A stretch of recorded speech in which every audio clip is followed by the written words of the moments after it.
ഇന്നലെ ഒരു ചക്ക വീണപ്പോൾ മുയൽ ചത്തത് നമ്മൾ കണ്ടു. അതായത് പവർ ടീം ചുമ്മാ ഒന്ന് പരീക്ഷിക്കാൻ വേണ്ടിയിട്ട് ഡോർ ലോക്കാക്കാൻ വേണ്ടി പറഞ്ഞു. അങ്ങനെ ബിഗ് ബോസ് ഡോർ ലോക്കാക്കി. അതിന്റെ പുറകിൽ കുറേ ഡ്രാമ ഇന്നലെ നടത്തി. അത് ശരിക്കും പറഞ്ഞാൽ ഇവര് വെറുതെ ഒന്ന് പറഞ്ഞു നോക്കിയതാണ്. അത് ബിഗ് ബോസ് നടത്തി കൊടുത്തു. അപ്പൊ ഇന്ന് അവരത് വീണ്ടും ആ ഒരു കാര്യം ഇറക്കാൻ വേണ്ടി ശ്രമിക്കുന്നുണ്ട്. പ്രൊമോ വന്നാണ് കേട്ടോ. പ്രൊമോയിൽ കാണിക്കുന്നത് ബിഗ് ബോസ് കളി തുടങ്ങിയതുള്ളതാണ് ആ പ്രൊമോയിൽ നമുക്ക് കാണാൻ പറ്റുന്നത്.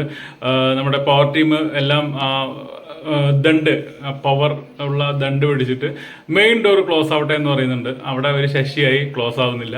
അങ്ങനെ ഓരോ സ്ഥലത്തും പോയിട്ട് പറയുന്നുണ്ട് മൊത്തം ഡോറും ക്ലോസ് ആവട്ടെ എന്ന് പറയുന്നുണ്ട്. ഒരു രക്ഷയില്ല, ഒന്നും അനങ്ങുന്നില്ല. അവസാനം പവർ റൂമിലെ അംഗങ്ങളെല്ലാം പവർ റൂമിനകത്ത് നിൽക്കുന്ന സമയത്ത് ഈ പവർ റൂമിന്റെ ഡോർ ക്ലോസ് ആവട്ടെ എന്ന് പറയുന്നു. ബിഗ് ബോസ് അതവിടെ ക്ലോസ് ചെയ്യാണ്. അതിനുശേഷം തുറക്കാൻ വേണ്ടി ഇവർ പലവട്ടം പറയുന്നുണ്ട്. അവസാനം കേണ അപേക്ഷിക്കുന്നുണ്ട്, ഒന്ന് തുറന്നു തരുമോ പ്ലീസ് എന്നുള്ള രീതിയിൽ. പക്ഷേ ബിഗ് ബോസ് തുറക്കുന്നില്ല. എന്താണ് സംഭവിക്കാൻ പോകുന്നത് എന്നുള്ളത് ലൈവില് നമുക്ക് കാണാം. അത് നമുക്ക് വീഡിയോ ആയിട്ട് അപ്ഡേറ്റ് ചെയ്യാം.